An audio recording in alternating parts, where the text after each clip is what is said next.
Hello everyone. तो आज explain करेंगे All of Us Are Dead Korean drama के एपिसोड 1 और 2 की स्टोरी। इसकी IMDb रेटिंग 7.9 है और अगर आपको ज़ॉम्बी से जुड़ी हुई सीरीज पसंद आती है तो आप इसको ज़रूर देख सकते हैं। तो एपिसोड की शुरुआत में कुछ स्टूडेंट्स जुन च्योंग को मारते रहते हैं। वो भी उन सबको मारना सोच रहा था और वो कोशिश भी करता है उन सबको मारने की। तभी अचानक से एक लड़का उसे बहुत तेज मारता है जिसकी वजह से नीचे गिर जाता है। हॉस्पिटल में उसके फादर ब्योंग चन उसे देखने आते हैं। जुन च्योंग को इंटरनल ब्लीडिंग काफ़ी हो चुकी थी और उसकी पसलियां भी टूट चुकी थी, इसलिए डॉक्टर के पास सर्जरी करने के अलावा और कोई ऑप्शन नहीं होता। जब ब्योंग चन उसे देखने आता है तो वो डॉक्टर को बिना बताए ही अपने बेटे से मिलने पहुंच जाता है। वो अपने फादर के ऊपर काफ़ी गुस्सा करता है। ब्योंग चन कहता है कि वो सब कुछ ठीक कर देगा, लेकिन उसके बेटे को बहुत गुस्सा आता है। उसका ऐसा मन करता है कि जैसे वो अभी जाके उन सबको मार दे। उसकी आंखों में भी खून दिखाई दे रहा था। ब्योंग चन उसे सब कुछ भूलने के लिए कहता है और ये सुन के जुन च्योंग उन्हें ही काटने वाला होता है, लेकिन वो अपना हाथ पहले ही हटा लेता है। ब्योंग चन को पता होता है कि उसके अंदर एक वायरस है जिसकी वजह से वो एक ज़ॉम्बी बन रहा था। उसकी भलाई के लिए वो अपने बेटे को ही मार देता है। वो उसकी बॉडी को एक बैग में रखकर जाता रहता है। तभी उसका बैग गिर जाता है और उसका एक हाथ बाहर निकल जाता है। ब्योंग चन देखता है कि जुन च्योंग अब भी जिंदा है और ये देखकर उसके फादर बहुत डर जाते हैं। अब ह्यूसेन हाई स्कूल को दिखाते हैं। उसी स्कूल में जुन च्योंग पढ़ता था। साइंस लैब में ह्यूंजू नाम की लड़की वहाँ की सफाई करके वहीं सो गई थी। जब उसकी आंख खुलती है तो उसे लैब में से कुछ गिरने की आवाज़ आती है और वो आवाज़ एक कंटेनर में से आ रही थी। उसमें एक चूहा होता है और जब वो उसे बाहर निकालने के लिए अपना हाथ अंदर कंटेनर में डालती है तो वो चूहा उसे ही काट लेता है। तभी उस स्कूल के साइंस के टीचर ब्योंग चन अपनी लैब में जाते हैं। वो उन्हें बताती है कि उसे चूहे ने काट लिया है। ये जानकर ब्योंग चन हुंजू को लैब में ही कैद कर लेते हैं क्योंकि वो कोई मामूली चूहा नहीं था, उसके अंदर भी ज़ॉम्बी का वायरस होता है। आगे इसमें चोंगसन और उसके दोस्तों को दिखाते हैं। उसकी मॉम ने अपना रेस्टोरेंट ओपन किया था, इसलिए उन्होंने चोंगसन के दोस्तों को अपने रेस्टोरेंट में खाने पर इनवाइट किया था। जब वे सब वहाँ पे जाते हैं तो उसकी मॉम उन सब के लिए चिकन लेकर आती है क्योंकि उन सबको चिकन बहुत ज़्यादा पसंद होता है। तभी इसाक उन्हें बताती है कि उनके साइंस के टीचर ब्योंग चन के अंदर से सड़े हुए मांस की बदबू आ रही थी। चोंगसन को लगा कि ये कोई अफवाह है जो ऐसे ही फैला रहा है। तब ओंजो कहती है कि ये कोई अफवाह नहीं है। अपने बेटे के गायब होने के कुछ दिन बाद जब वे स्कूल आए थे तब नियोंग को उनके अंदर से बहुत बुरी बदबू आ रही थी। जब वे चारों जाते रहते हैं तो ओंजो अपने बालों को खोल के चोंगसन से पूछती है कि क्या वो खुले बालों में अच्छी लगती है। यहाँ पे ऐसा लगता है कि जैसे दोनों के दिल में एक दूसरे के लिए फीलिंग्स हों, लेकिन अभी तक किसी ने भी इसका इजहार नहीं किया था। चोंगसन उसके बालों के बारे में कुछ नहीं बोलता। उधर ओंजो के फादर को पूरी उम्मीद होती है कि उसकी बेटी के एग्ज़ाम में अच्छे मार्क्स नहीं आएंगे।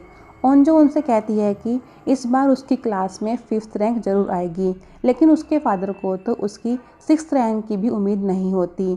तभी चोंगसन उसे लेने पहुंच जाता है। जब सभी स्टूडेंट्स अपने स्कूल पहुंच जाते हैं तो जिन लड़कों ने जुनसुंग को मारा था उसके साथ वालों ने प्रोफेसर को बताया था कि उस दिन उन्हीं लड़कों ने जुनसुंग को मारा था। उन्हें सबक सिखाने के लिए उनमें से एक लड़का एक लड़की की वीडियो बना लेता है।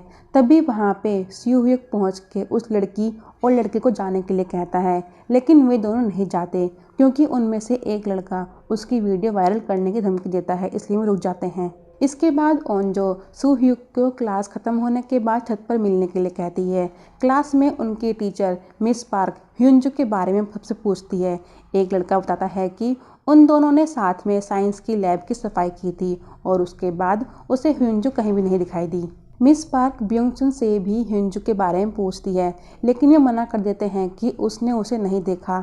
इसके बाद ब्योंग चन एक वीडियो रिकॉर्ड करता है जिसमें वो कहता है कि ह्यूंजू को एक चूहे ने काट लिया था। उसने उसे इंजेक्शन लगा दिया था ताकि इन्फेक्शन ना फैले, लेकिन वो इंजेक्शन ज़्यादा देर तक काम नहीं कर पाएगा। जब ब्योंग चन अपनी क्लास में पढ़ाते रहते हैं तो वे अपने स्टूडेंट्स को बताते हैं कि अगर एक वायरस किसी शरीर के अंदर फैल जाए और उसकी मौत हो जाए तो वो फिर भी जिंदा रहता है, क्योंकि उस वायरस के जिंदा रहने की चाहत उस इंसान के मरने से ज़्यादा ज़रूरी होती है। तभी लैब में ह्यूंजू अपने कंट्रोल से बाहर हो जाती है और वह अपने हाथ खोल लेती है। इसके बाद वो अपनी क्लास में जाके अपने टीचर को बताती है कि उसे साइंस के टीचर ने कैद कर रखा था। इसके बाद वे उसे डॉक्टर के पास लेकर जाते हैं। उसकी हालत कभी कंट्रोल में होती है तो कभी कंट्रोल से बाहर होती है और उसका टेम्परेचर बहुत कम हो रखा था। ह्यूंजू उनसे कहती है कि साइंस के टीचर ने उसे एक इंजेक्शन लगाया था और जब वो अपने कंट्रोल में नहीं होती तब वो काटने के लिए आगे बढ़ती है और कहती है कि वो सबको मार देगी। उधर एक लड़की के पेट में भी बहुत तेज दर्द हो रहा था। ईसा क्लास में आके सबको बताती है कि ह्यूंजू की तबीयत बहुत ज़्यादा ख़राब है और उसकी ऐसी हालत ब्योंगचुन ने जो इंजेक्शन लगाया था उसकी वजह से हुई है और उसके अंदर से ऐसी ही बदबू आ रही थी जैसे ब्योंगचुन के अंदर से आती है और वो सबको काटने के लिए आगे भी बढ़ रही है। मिस पार्क ह्यूंजू को हॉस्पिटल भेज देती है। इन सब में ओंजो को भी चोट लग गई थी, इसलिए उसके फादर उसे पट्टी कर देते हैं। दरअसल ह्यूंजू उसे काटने के लिए आगे बढ़ी थी, तभी अपने आप को बचाने के चक्कर में उसे हल्की सी चोट लग गई थी। सूह्युक उससे पूछता है कि वो उसे मिलने के लिए क्यों बुला रही थी। ओंजो उससे कहती है कि वो उसके साथ डेट पर जाना चाहती है, लेकिन उसे मालूम था कि च्योंगसुन और ओंजो भी एक दूसरे को डेट कर रहे थे। लेकिन च्योंगसुन इस बात को मानने को तैयार नहीं होता कि वो कभी ओंजो के साथ भी डेट करेगा। जब ब्योंगचुन को पता चलता है कि ह्यूंजू लैब में नहीं है तो वो अपने कलीग से कहता है कि उसे हॉस्पिटल नहीं भेजना चाहिए था, बल्कि उसे क्वारंटाइन रखना पड़ेगा, लेकिन कोई भी उसकी बात नहीं सुनता। तभी पुलिस वहां पहुंच के उसे अरेस्ट कर लेती है। ह्यूंजू ने लेडी डॉक्टर को काट लिया था, इसलिए अब उनके शरीर में भी इन्फेक्शन फैलना शुरू हो जाता है और वो भी एक ज़ॉम्बी की तरह बन जाती है। कैंटीन में ओंजो इसाक को बता देती है कि वो सूह्युक को पसंद करती है और उसने उसे डेट पर भी इनवाइट किया है, लेकिन सूह्युक उसके बारे में क्या सोचता है ये उसे नहीं पता होता। सूह्युक अपने क्लास की प्रेसिडेंट नामरा को पसंद करता है। वो नामरा को अपने साथ ओंजो से मिलने जाने के लिए कहता है, लेकिन वो मना कर देती है और वो अपने में ही रहती है। वो ज़्यादा बोलती भी नहीं। उसे उसकी मॉम ने डोनेशन देकर क्लास प्रेसिडेंट बनाया था और प्रेसिडेंट होने के बाद भी उसे क्लास में कोई नहीं पूछता था। उधर उस डॉक्टर के अंदर जब वायरस उसके ऊपर हावी हो जाता है तो वो एक लड़के को काट लेती है, क्योंकि वो एक ज़ॉम्बी बन गई थी और वो लड़का भी ज़ॉम्बी बन जाता है।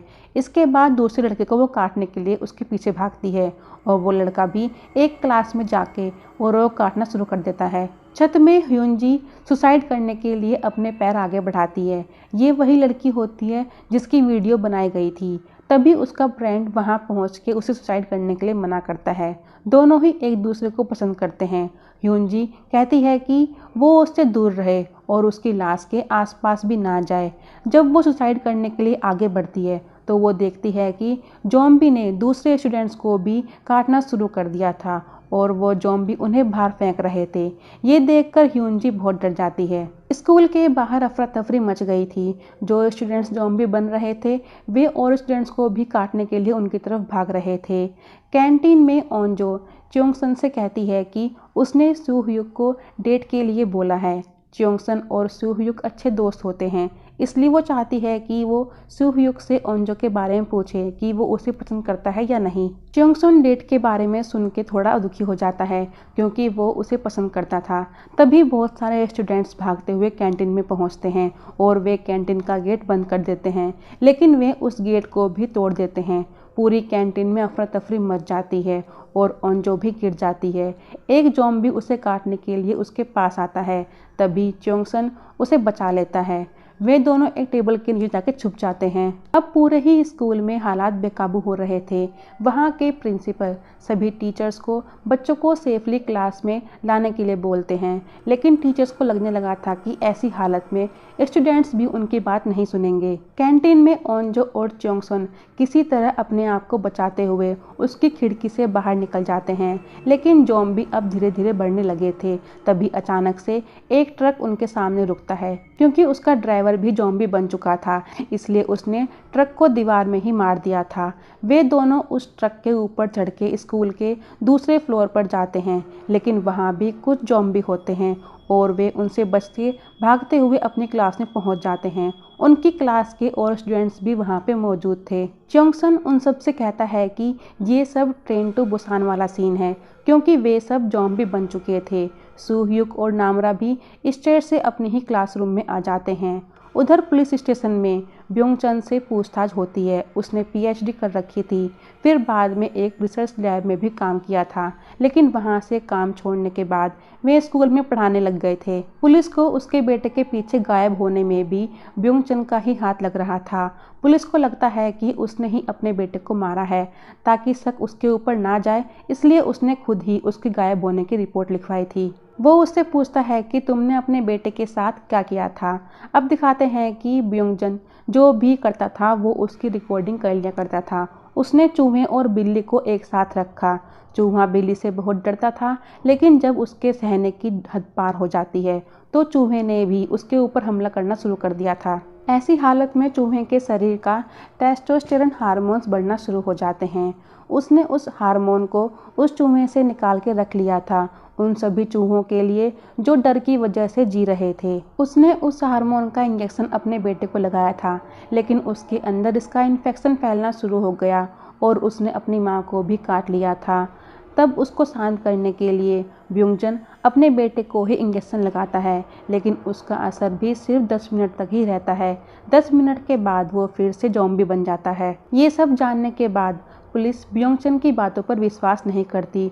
उन्हें यही लगता है कि उसने ही अपने बेटे को मारा है। हॉस्पिटल में जब ह्यूनजू का एमआरआई टेस्ट होता रहता है तो वो भी ज़ॉम्बी बन जाती है और वो एक डॉक्टर को भी काट लेती है। वहाँ भी अफरा तफरी मच जाती है। अब उसी लड़की को दिखाते हैं जिसके पेट में बहुत तेज दर्द हो रहा था और उसका दर्द अब भी नहीं रुका था। वो स्कूल की गाड़ी के सामने आने से भी किसी तरह बच जाती है। उस गाड़ी में स्कूल की ही एक टीम होती है। जंघारी उन सब की सीनियर थी। उसने आज तक एक भी गोल्ड मेडल नहीं जीता था। यहाँ तक कि उसके कोच को भी लगता है कि उसे कोई रिजर्व टीम में भी नहीं रखेगा, क्योंकि वो रीजनल भी क्वालिफाई नहीं कर पाई थी। अगर वे सभी इसी तरह खेलते रहे तो भी ओलंपिक के आसपास तक नहीं पहुँच पाएंगे।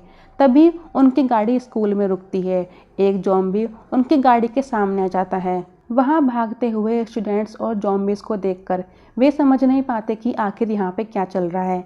क्लास में च्योंगसन को एक के बैग से फ़ोन मिलता है और वो इमरजेंसी कॉल करके उन्हें बताता है कि यहाँ पे सब ज़ॉम्बी बनते जा रही हैं, इसलिए वो उनकी हेल्प करने के लिए वहाँ पहुँच जाएं। पुलिस उसकी बात पर यकीन नहीं करती। तभी एक और पुलिस ऑफिसर कहता है कि उसके पास भी ऐसा ही कॉल आया था। फिर हॉस्पिटल से भी इमरजेंसी कॉल आ जाता है कि एक लड़की वहाँ सबको काट रही है, जैसे कि वो कोई ज़ॉम्बी हो। तभी सभी ऑफिसर के पास भी फ़ोन आने शुरू हो जाते हैं। इसके बाद ओंजो फायर सेंटर में फ़ोन करके बोलती है कि उनके स्कूल में आग लगी है और आग बहुत तेज़ी से फैलना शुरू भी हो गई है। उसके फादर भी वहीं पे काम करते थे। आग फैलने की खबर से सभी एम्प्लॉय स्कूल में जाने के लिए निकल जाते हैं। उधर क्लास में एक लड़की बहुत डरी हुई होती है। वो अपनी क्लास प्रेसिडेंट नामरा से कुछ करने के लिए कहती है, लेकिन उसके हाथ में कुछ नहीं होता और उनमें बहस हो जाती है। तभी मिस्टर चांग उन ज़ॉम्बी से बच के उनके ही क्लासरूम में पहुंच जाते हैं और वे बच्चों से डोर्स लॉक करने के लिए कहते हैं। तभी ओंजो देखती है कि उसके हाथ को भी एक ज़ॉम्बी ने काट रखा है। इशाक चांग को बाहर जाने के लिए कहती है, लेकिन वो मना करता है कि उसे किसने नहीं काटा। इशाक दोबारा गुस्से में उसे बाहर जाने के लिए कहती है, लेकिन चांग को भी गुस्सा आ जाता है और वो क्लास से बाहर नहीं जाता। तभी उसके शरीर में भी वायरस फैलना शुरू हो जाता है और वो भी एक ज़ॉम्बी बन जाता है। चैंग एक लड़की को भी काट लेता है और देसू उसे दूर फेंक कर मारता है। वो लड़की बोलती है कि वो अभी मरना नहीं चाहती। थोड़ी देर में वो लड़की भी ज़ॉम्बी बन जाती है। उन सब के पास क्लासरूम में से निकलने के अलावा और कोई ऑप्शन नहीं होता। जब वे सब अपनी क्लास में से निकलते हैं तो उनके सामने और भी ज़ॉम्बी आ जाते हैं। वे उन सबको किसी तरह रोकते हुए एक लैब में चले जाते हैं। जब ज़ॉम्बी लैब का शीशा तोड़ के अंदर आने की कोशिश करते हैं तो सभी मिलके उस शीशे को टेबल और चेयर लगा के बंद कर देते हैं। ओंजो से वो फ़ोन भी बाहर गिर गया था जिससे उसने इमरजेंसी कॉल की थी, इसलिए ग्विनेम उसके ऊपर काफ़ी गुस्सा करती है। सभी उसे शांत रहने के लिए कहते हैं क्योंकि उन सबको एक साथ मिलकर ही इन सब का सामना करना होगा। उधर पार्क में जिन टॉयलेट में छुपी हुई होती है और दूसरे टॉयलेट में एक लड़का और एक लड़की भी छुपे हुए थे। उस लड़की की तबीयत खराब होना शुरू हो जाती है। मेजिन जब उसे देखती है तो उसके अंदर भी वायरस फैलना शुरू हो गया था, इसलिए वो उसे अंदर ही बंद कर देती है। लेकिन थोड़ी देर में वो भी ज़ॉम्बी बन जाती है। मेजिन उसके अंदर वाइपर भी घुसा देती है, लेकिन वो नहीं मरती और जब वो उनकी तरफ काटने के लिए आगे बढ़ती है तभी जंघारी वहां पहुंच के उसको तीर मार देती है। इधर मिस पार्क ज़ॉम्बी से बचते हुए ब्रॉडकास्टिंग रूम में पहुंच जाती है। वो वहां स्पीकर पे सबसे बोलती है कि उनके स्कूल में हालात ज़्यादा ही ख़राब हो रहे हैं। वो सभी स्टूडेंट्स और टीचर्स जब तक फायर इमरजेंसी या पुलिस वहां नहीं पहुंचती सबको सेफ जगह पर छुपने के लिए कहती है या फिर वे किसी तरह स्कूल से सेफली बाहर निकल जाएं। वो बहुत दुखी होती है क्योंकि उसे कुछ भी समझ में नहीं आ रहा था कि उनके स्कूल में ये सब क्या हो रहा है और वो सबकी हेल्प भी नहीं कर सकती। थोड़ी देर बाद एक रेस्क्यू टीम स्कूल में पहुंच जाती है। क्लासरूम में ओंजो बहुत उदास होती है क्योंकि उसे लगा कि सुहयुक भी ज़ॉम्बी बन चुका है और वह उसे पसंद भी करती थी। इसलिए इसाक चोंगसन को ओंजो से बात करने के लिए कहती है, लेकिन वो उससे बात नहीं करता। इशाक ओंजो से कहती है कि सुहयुक एक एथलीट है और सबसे तेज भागता है।